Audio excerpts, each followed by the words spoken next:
When I returned home from studying abroad, my childhood sweetheart had already become a domineering CEO and was passionately involved with my stand-in. His mother came to me, 10 million yuan. Go back to my son. I politely refused, Auntie. You know, as a proper first lover, I should be like I'm dead. How about 100 million? Are you in? No problem. I guarantee your satisfaction. Chapter 1. The day I returned from studying abroad.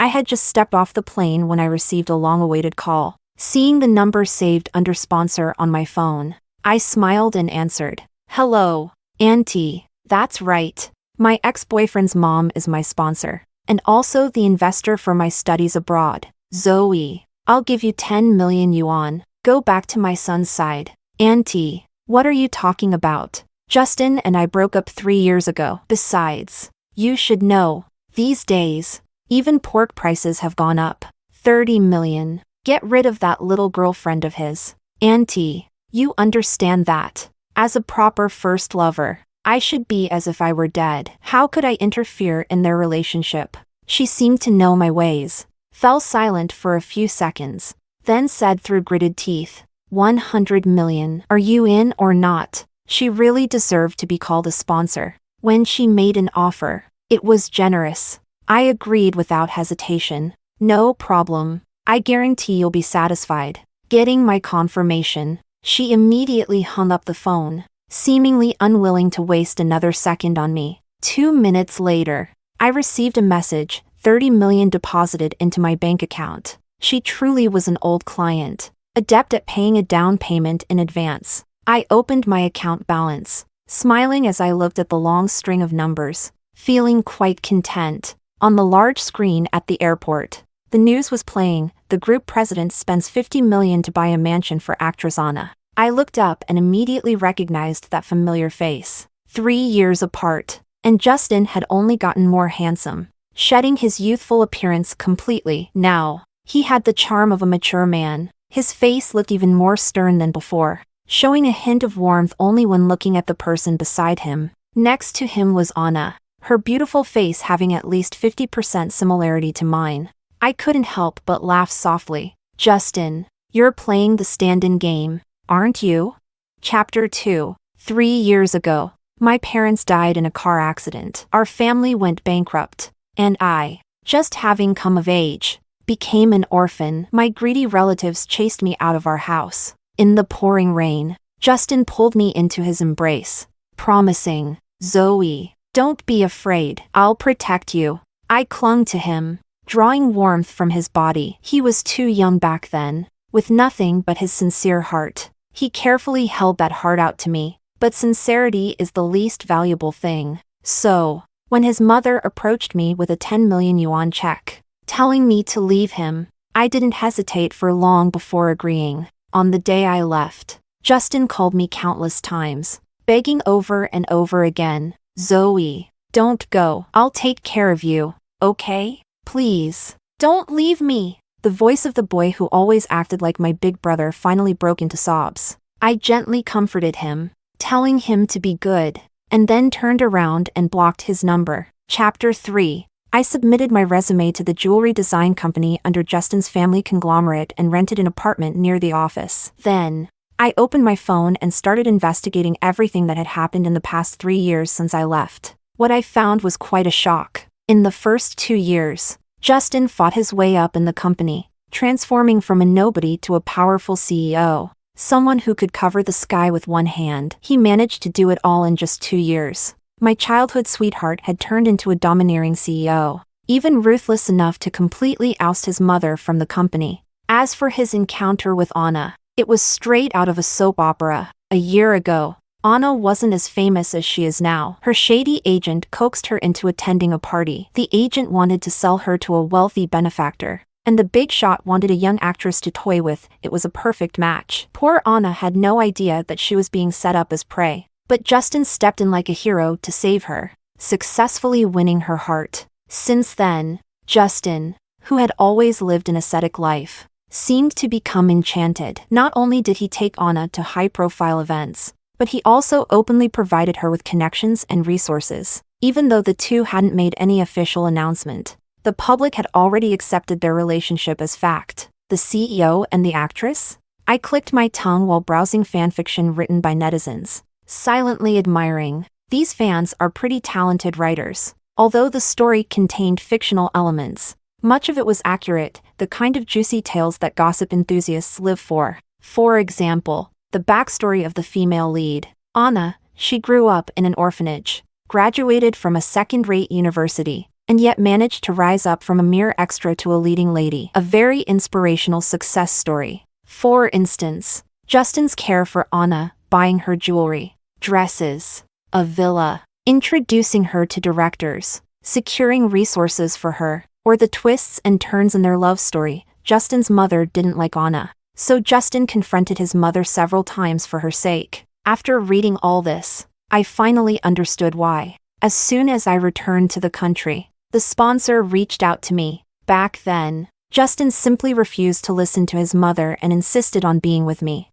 the discarded daughter of a wealthy family without parents. Because of that, the sponsor never treated me well, throwing a check at me and telling me to leave. Now that Justin was defying his mother for his little girlfriend, I feared the sponsor might already be thinking of getting rid of Anna, and not in a gentle way. Chapter 4. I settled the little puppy I bought from the pet store, stroking its small head as I called out, "Barry, Barry, good baby." Suddenly, my phone rang. "Ma'am, your resume has been approved. When would you be available to start working at our company?" "I can start tomorrow." After hanging up, I gave the little Samoyed Barry a kiss. Lucky little dog. The money's really coming in. The next morning, I put on my professional attire and stepped into the company building. "Wow, are you Zoe?" As soon as I walked into the office, a girl with a ponytail ran over and approached me. "I'm Julia. I love your designs,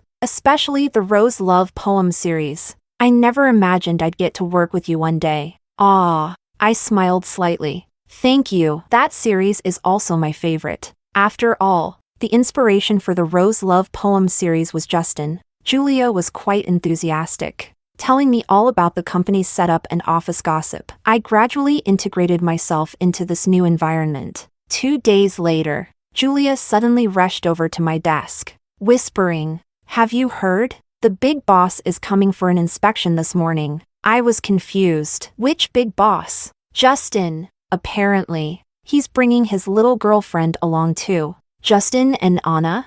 Hearing this, I immediately grabbed my makeup touch-up kit and headed to the restroom. I thought it would take a while before I could get close to Justin, but it turned out I had the opportunity sooner than expected. Meeting the ex? I couldn't lose in terms of confidence.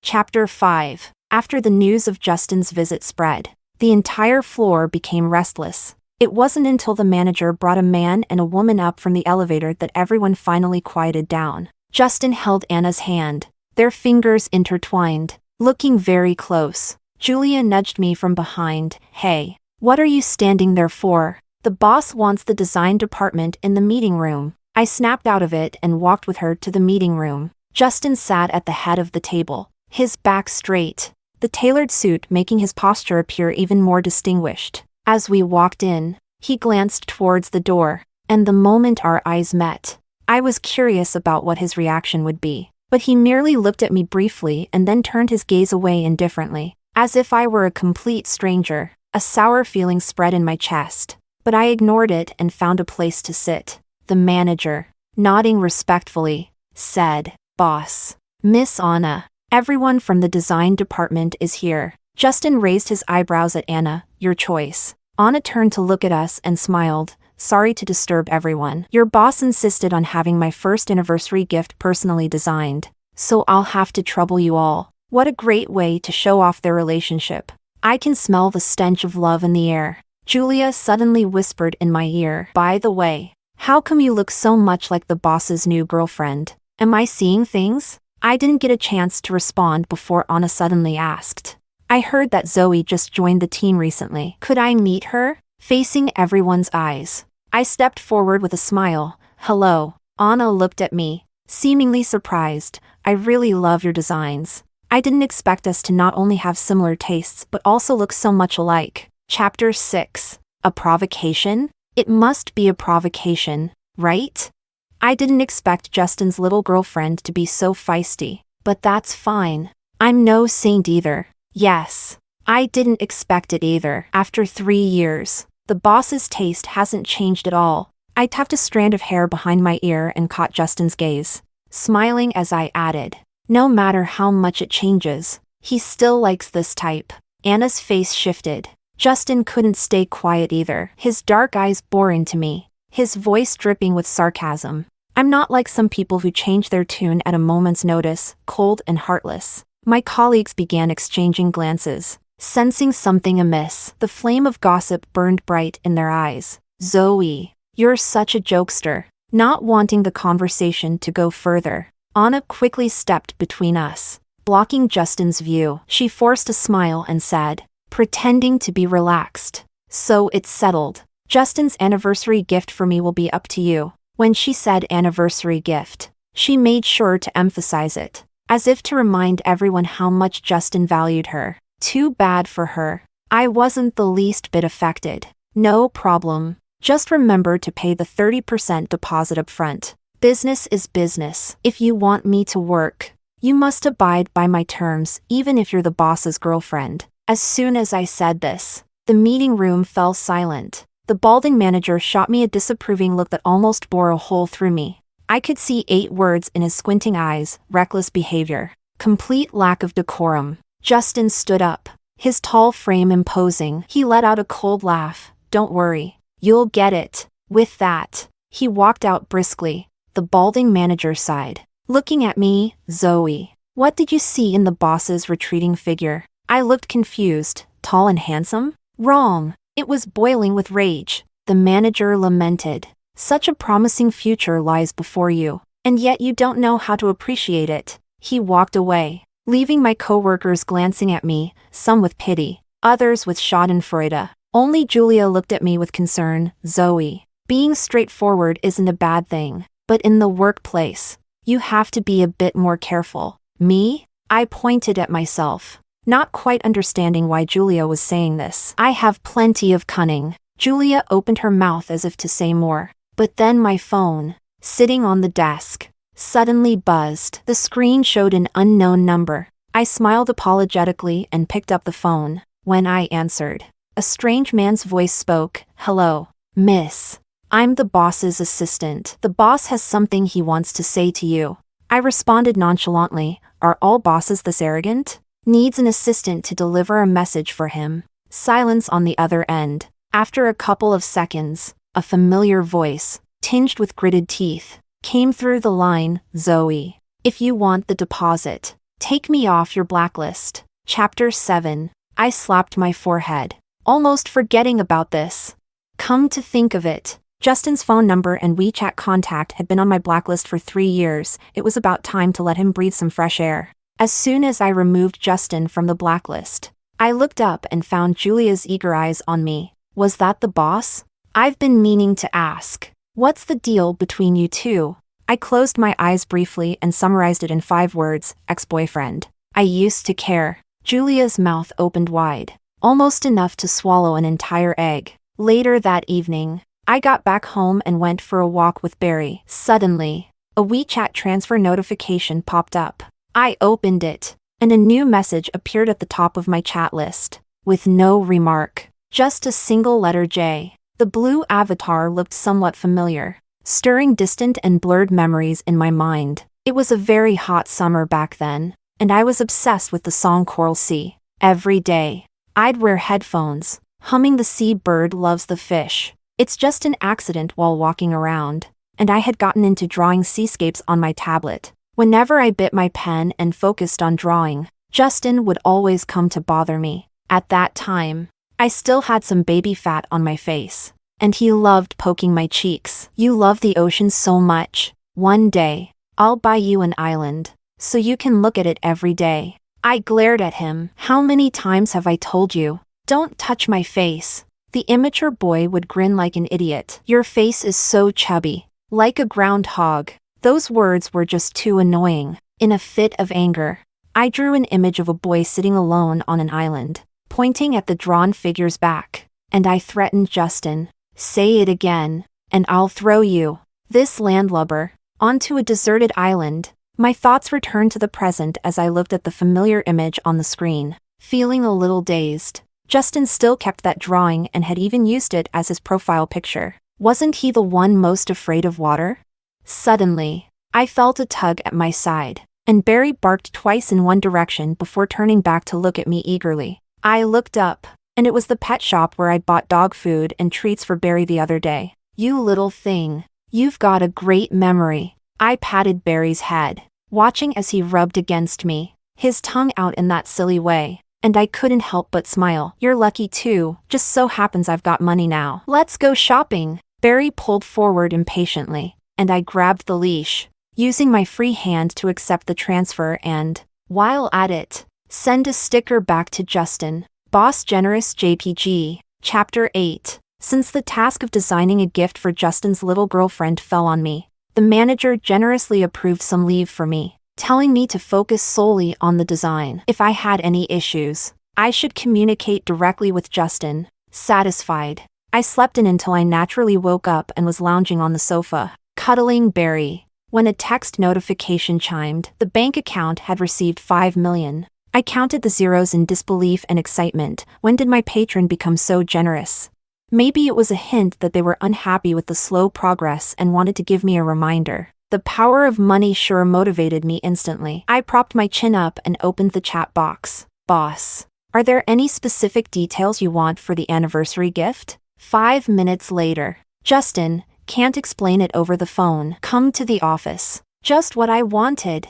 I jumped off the sofa, picked out a gorgeous outfit, and did a flawless no makeup look. When I walked into Justin's office, he tried to act composed, but I noticed the way his eyes lit up for a split second. Gotcha, Justin. His assistant led me in and then discreetly left, closing the door behind her. In the spacious office, it was just the two of us. Today, Justin was wearing a black shirt, buttoned up neatly all the way to the top, exuding a very restrained aura. He looked really good and rather proper. Seeing me staring at him, Justin raised an eyebrow. What are you looking at? I responded immediately, admiring how dashing and extraordinary you are, boss. Justin snorted. Flippant. I thought, well, if you aren't flippant, prove it by stopping that smirk from curling up. I pursed my lips, pulled out my tablet, and showed him a few templates. Boss, what are you planning to give your girlfriend?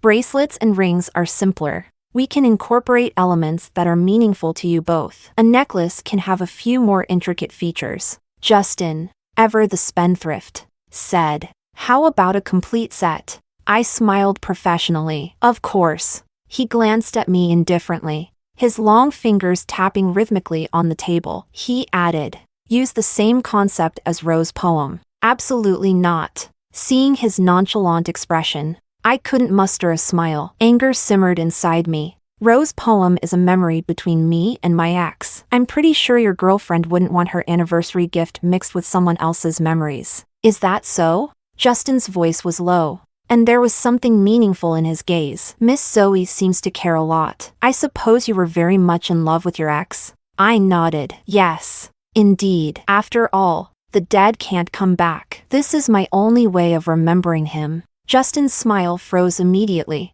He stood up, walking toward me with an aura that seemed to drop the room's temperature. His voice carried an unmistakable chill. And when exactly did I die without knowing? Chapter 9. Didn't you pretend not to know me first? Maybe it was because I knew Justin too well, but even with his cold expression, I didn't feel the least bit afraid. I pursed my lips and spoke bluntly. You want me to design something based on Rose's poem? Are you trying to disgust me? Or her? Rose's poem was my proudest creation, and the inspiration behind it was the man standing right in front of me. At that time, my family business was flourishing, and my parents had sent me to a prestigious private school. I was a freshman in high school, and Justin was a year ahead of me. He was a well-known figure, someone who was impressive enough to get in trouble in the morning and be giving a prize-winning speech by the afternoon. Always the celebrated young master. On my first day, Justin threw his arm over my shoulders, smiling arrogantly. From now on, I'll be your big brother. Whether it's fighting or studying, I'm the best. Back then, we were childhood friends, We would go to and from school together, wander through food stalls, and secretly study at the library on weekends, until one day, a love letter appeared on my desk. From the moment I enrolled, this sort of thing happened often, so I was unfazed. I picked it up casually, ready to throw it away. But then I caught a whiff of a sweet rose scent. My nose twitched, and my gaze lingered on that seemingly ordinary love letter. The strong, confident handwriting was very familiar. I recognized it right away. It was Justin's. After school, he came to my classroom as usual, and when he stood in front of me, I noticed the tips of his ears were flushed red. His voice was slightly hoarse from puberty, and he nervously scratched the back of his head. "I want to be your boyfriend. Can I?" The evening sun was shining on the stairs. I walked down 2 steps,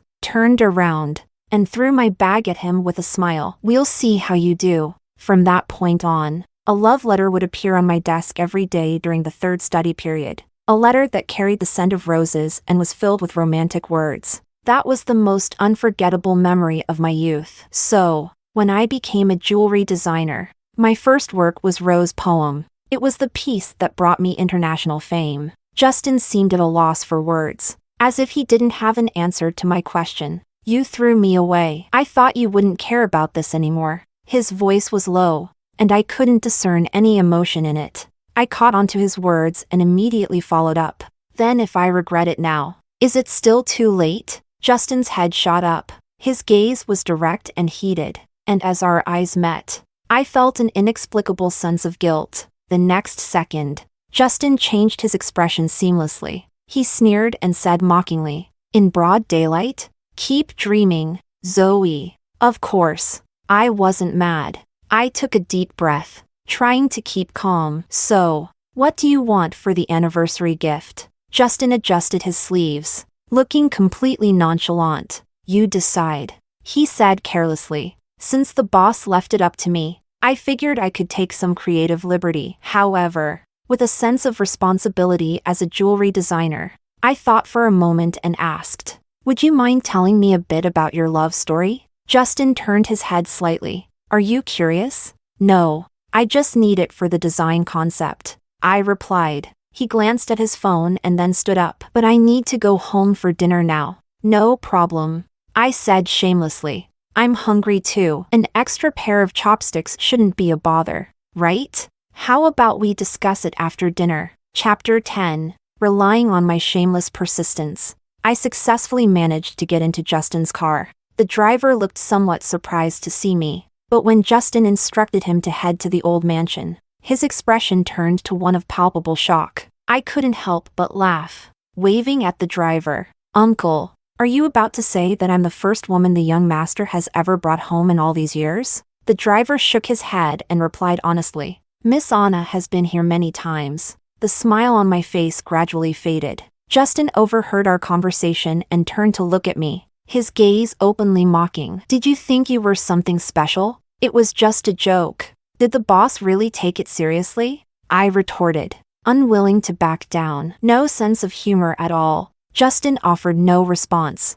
We sat in the back of the car, each occupying our respective sides, as if we were sworn enemies trying to keep as far apart as possible. The air conditioning was on, and the temperature was comfortable. So before long, I began to nod off. In my half-asleep state, I felt something gently touch my face. When the car finally stopped, I rubbed my eyes and looked at Justin suspiciously. "Did you pinch my cheek just now?" The man remained perfectly calm, showing not a hint of embarrassment. "No, you were sleeping so soundly that you leaned over and touched my hand yourself." I squinted at him, doubtful. "Really? We were sitting so far apart. He on one side, I on the other. How could I have accidentally leaned that far?"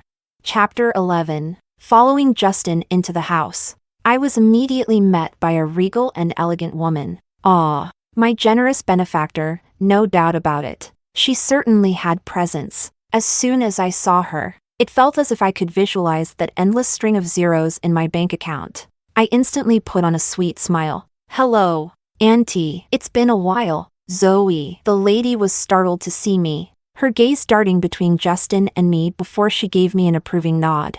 "I heard you were back in the country, but I didn't expect you to drop by so suddenly." she said. I smiled shyly. I had some things to discuss with Justin and thought I'd swing by for a meal as well. Hope I'm not intruding today. Oh, there's no intrusion at all. You're always welcome here, she said warmly. During dinner, she kept glancing between Justin and me, her face lighting up with that doting auntie smile, all the while piling food onto my plate. The way she was acting was worlds apart from how she treated me back when Justin and I were dating, so warm now. It almost caught me off guard. Come upstairs with me. Justin slowly wiped his mouth, left those words hanging in the air, and started walking towards the staircase. Auntie gave me a knowing nod, and I understood immediately. I got up and followed him without hesitation. I thought he would head to the study. He walked into the bedroom and sat directly on the sofa. Ask whatever you need to. I hesitated. We're talking here?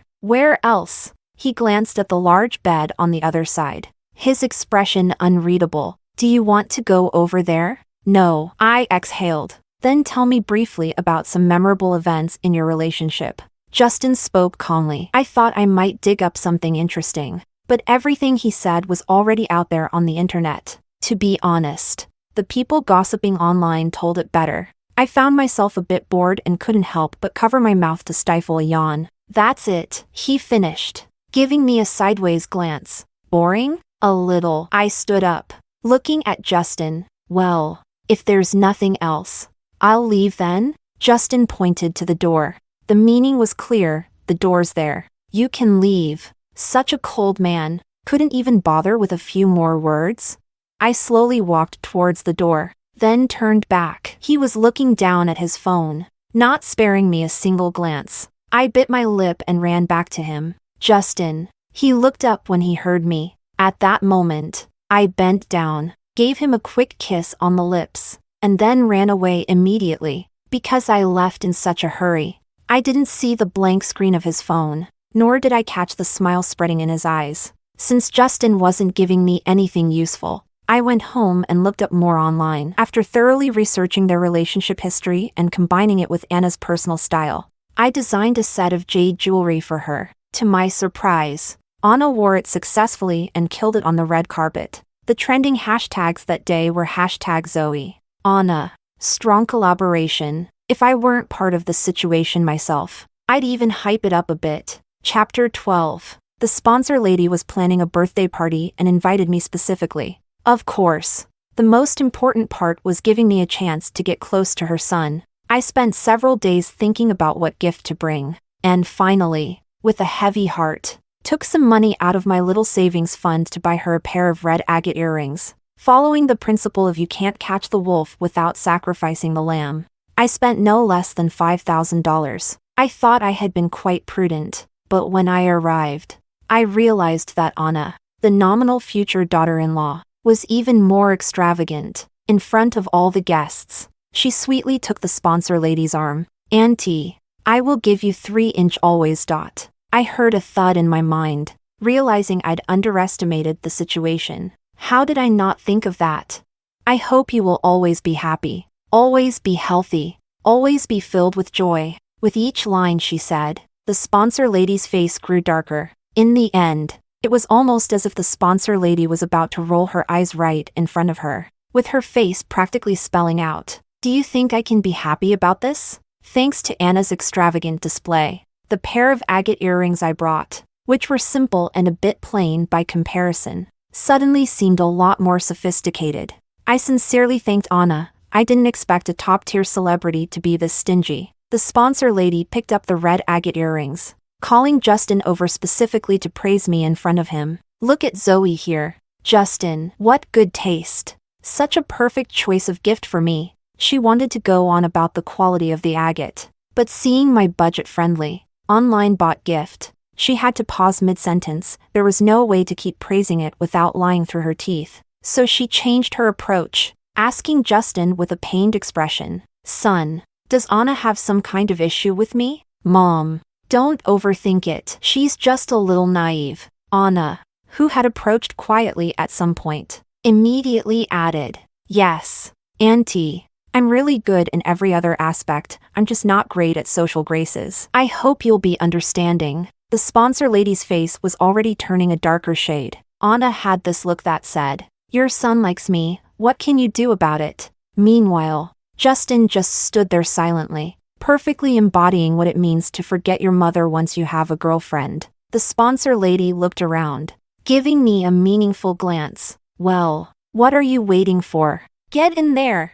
I got her signal immediately and confronted Anna. "This isn't about lacking social graces. Today is Auntie's birthday, how could you not prepare a gift? Do you even care about her at all?" Anna clung to Justin's sleeve, her face full of feigned grievance. "My eyes are all for Justin, there's no room for anyone else." The sponsor lady's mouth twitched. I, too, wanted to roll my eyes. And there Justin stood, looking completely detached from the situation, as if none of it concerned him, so utterly infuriating. So I stepped forward and grabbed Anna's hand. "Sister, your feelings are touching, but you're just a stand-in. After all." Chapter 13. Eventually, you'll have to make room for me. Why complicate things? You should just recognize your place, I said, tilting my chin toward Justin, asking sincerely, "Right, Justin darling?" The words were overly sweet, dripping with sarcasm, and I even impressed myself. Justin's lips pressed into a tight line, his expression as cold as always, but his ears flushed with a hint of red. Anna, of course, didn't notice. She stood in front of Justin, shielding him like a hen protecting her chick. "What are you so proud of? You and Justin are over. Maybe we started because of this face, but now, he loves me for who I am." My gaze swept over both of them, and I couldn't help but laugh behind my hand. "Love you? I can't see it." Perhaps my mocking tone was too obvious, and Anna stomped her foot in frustration. "Justin, say something." "Justin darling doesn't want to deal with you," I teased. "And here you are, in the entertainment industry, still so clueless." I picked up a glass of red wine from a passing waiter, and my arm tilted ever so slightly. The wine spilled out of the glass, dribbling across the rim until it accidentally splashed onto Anna's pristine white dress. I blinked innocently. Oops. My hand slipped. Anna stormed off to change her clothes, glancing back repeatedly like she feared I'd snatch her boyfriend while she was gone. I didn't know when exactly, but Justin's mother had also left, as if deliberately creating an opportunity for us to be alone. I flicked the curls that rested on my shoulder and walked toward Justin in my heels. Justin lowered his eyes to look at me. "Had enough fun?" I didn't answer, and just as I was getting close to him, I suddenly pretended to lose my balance, falling to the side. Everything spun for a moment until a firm, strong arm wrapped around my waist, catching me. I held onto his shoulder and smiled. Seems like my footing was a little off too. His expression remained indifferent, his eyes deep and sharp. "Is this what you learned in those 3 years?" "Of course not." I lifted myself onto my toes, moving close to his ear, my lips brushing against it. "I've always known how to do this, I just never used it on you." In my line of sight, Justin's ears, which had just returned to their normal color, began to redden again. And yet, he acted as if he didn't notice, his face emotionless as he coldly commented, "Clumsy tactics. Clumsy or not, as long as it worked." I acted as though I hadn't heard him and picked up a glass of juice to drink, wetting my throat before I spoke again. "She just said we were a thing of the past. But even the past tense can become the present continuous." I glanced at him with a soft smile. "Justin, I wanted to ask you that day, after 3 years. Don't you miss me at all?" He lifted his eyelids, his gaze emotionless. "Not in the slightest." I huffed. "I don't believe you. You're just being stubborn. You were the one who left without looking back, and now you're the one flirting with me again." Justin eyed me, his voice low and indifferent, exuding a sort of unspoken pressure. "Zoe, do you think I'm just some toy you can summon and dismiss at will?" "How could that be?" I gave him a soft, sweet smile. "It was all my fault back then. I didn't know what I had. So, what do I have to do for you to forgive me? Beg me." Chapter 14. I thought I must have misheard. "What?" His voice was hoarse, devoid of any discernible emotion. "Beg me." Like I did back then. Though he didn't finish the sentence, I understood. He wanted to take back the dignity he lost when he humbly begged me over the phone years ago. I'm not as proud as he is. I'm perfectly willing to bow for $1 billion. So, Under Justin's bewildered gaze, I lowered my head, pouting, and pleaded pitifully, "Please, Justin dear, forgive me for my youthful ignorance. Will you? I really, really love you, and I can't live without you." Seeing that he seemed moved, I was about to press on when suddenly an important thought flashed across my mind. I think I forgot to refill Barry's dog food before I left the house today. My poor baby. He's still growing. How hungry must he be right now? The tears that were about to spill instantly receded, and I said to Justin, "Wait a second. I need to make a call." I turned around, took out my phone, and found Julia's number. "Hey, girl. I need a favor. I left the house in such a hurry that I forgot to feed Barry. Are you free to go over and feed him?" "Yeah, there's a spare key under the flower pot by the door. My little boy is really good.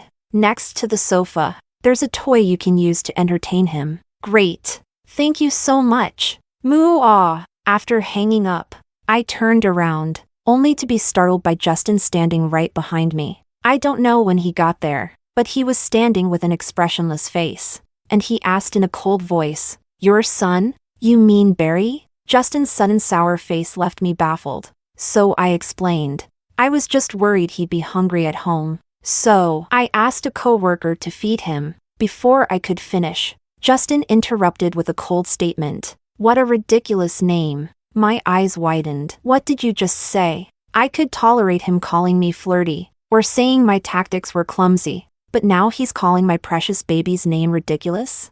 My boy is a premium fluffy little chub, with eyes twice the size of yours. What's ridiculous about that? If he doesn't give me a proper explanation today, next time we meet, I'll make sure Barry bites him. Justin looked even more upset than I did. His face darkened, looking like a stormy cloud. "Zoe, you have a son, and you still dare to come and mess with me? You're really something." It wasn't until Justin's figure disappeared from my sight that I slowly realized what had just happened. Did he think Barry was my biological child? I tried to send him a message to explain, but as soon as I sent it, I got a red exclamation mark. "Well, that's over." The patron approached me with a wide grin, weaving her way through the crowd. "How did it go? Where's Justin? Did he go to get you something to eat?" I made him mad. I sighed. He even blocked me. I guess you could say I've finally experienced what I put Justin through all those years ago. The patron's face turned dark. "Then why aren't you going after him? That little witch will take advantage if you're not careful." I felt a bit disoriented. Right now, I'm supposed to be playing the role of the third party, yet the patron's words strangely gave me the confidence of a legitimate partner. My phone screen lit up. For some reason, Justin had taken me off his block list. "Justin, I'll give you a chance to explain." The patron peeked over and her face lit up with excitement. "There's hope." Quietly, I typed back. "Me, actually. Barry is my dogson." Justin replied almost immediately. "Justin, your son is my son." "Me, please." Our mutt wouldn't dare claim kinship with the great boss. Chapter 15. Justin and I somehow got back together. I asked him, "So what does Anna mean to you now?" Justin propped his chin up with his hand, thinking for a moment before saying, "An excellent actress." His sudden attempt at humor caught me off guard for a second, and then I reacted, glaring at him. "You're crazy." I felt a bit sorry for Anna. She didn't even get to be called an ex-girlfriend. Figures that anyone looking for a stand-in isn't a good person anyway. I stared at him for a while, then lowered my head. The screen on my phone displayed a message from his mother confirming the final payment. Now that the money was in my hands, I figured it was best to leave sooner rather than later. Justin noticed my gaze. He leaned over to look at my phone, but I grabbed his hair and pushed him away. He chuckled lightly.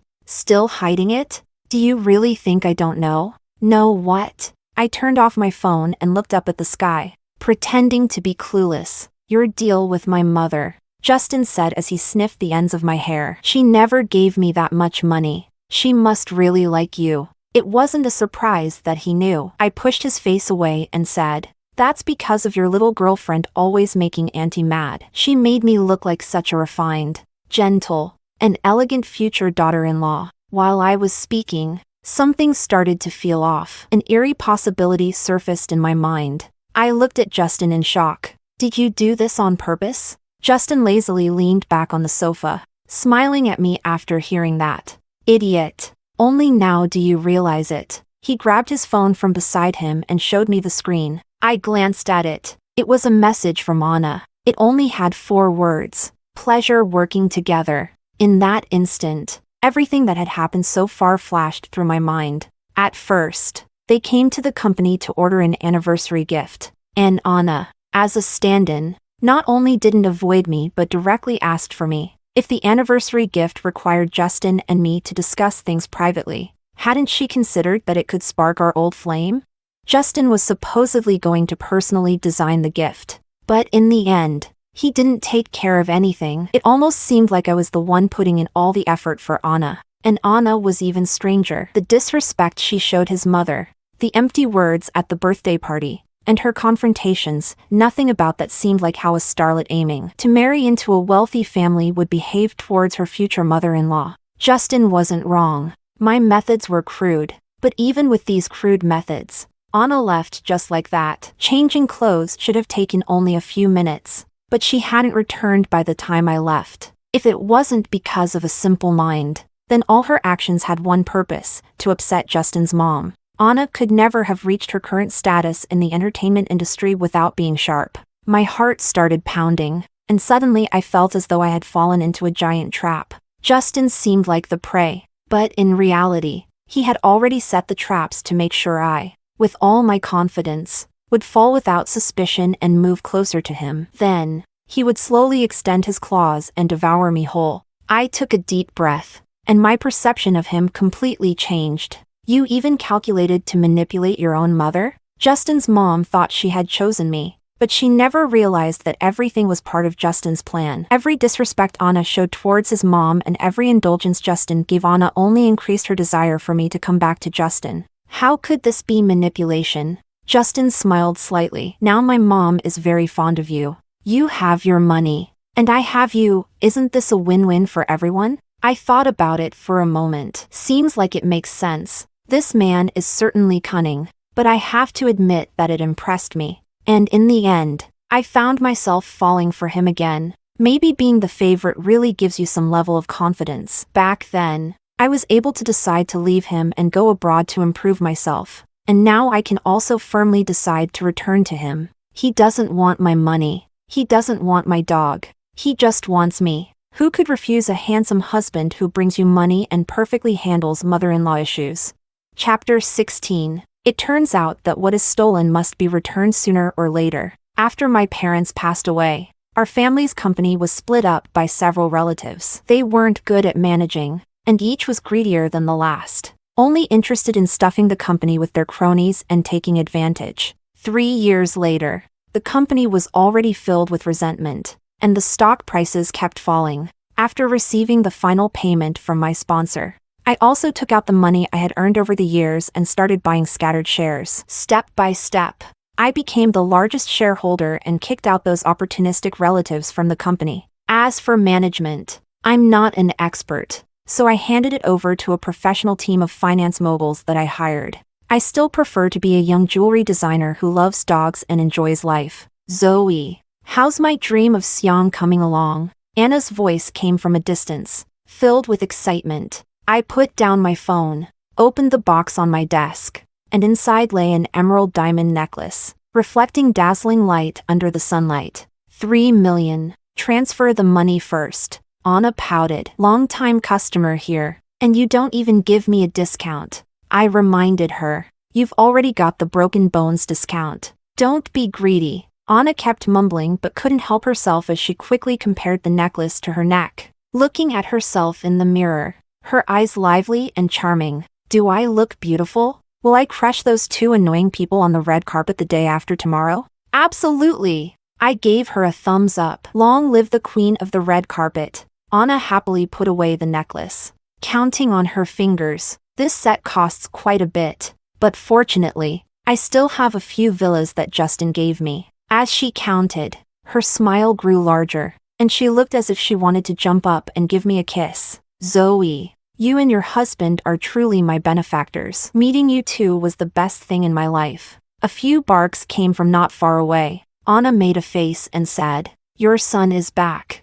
I'll leave now." Shortly after, Barry ran up to me, panting and nudging against me. Justin followed behind him in home clothes, holding Barry's leash. I patted Barry's big head, and he immediately sat obediently by my feet. "Sweetie, don't you like going out with Daddy?" Barry barked twice. "Next time, Mommy will take you out for fun, okay?" Barry's soft ears twitched, and he nuzzled against my hand, barking twice more. Justin put an arm around me, a move as natural as on that first day of high school. He leaned into my ear and, in all seriousness, started lecturing me about dog rearing. "Honey, a dog's mental and emotional development needs both parents' company. So, never think of leaving me out." From the corner, a new answer appeared on the question I had just been browsing on my phone.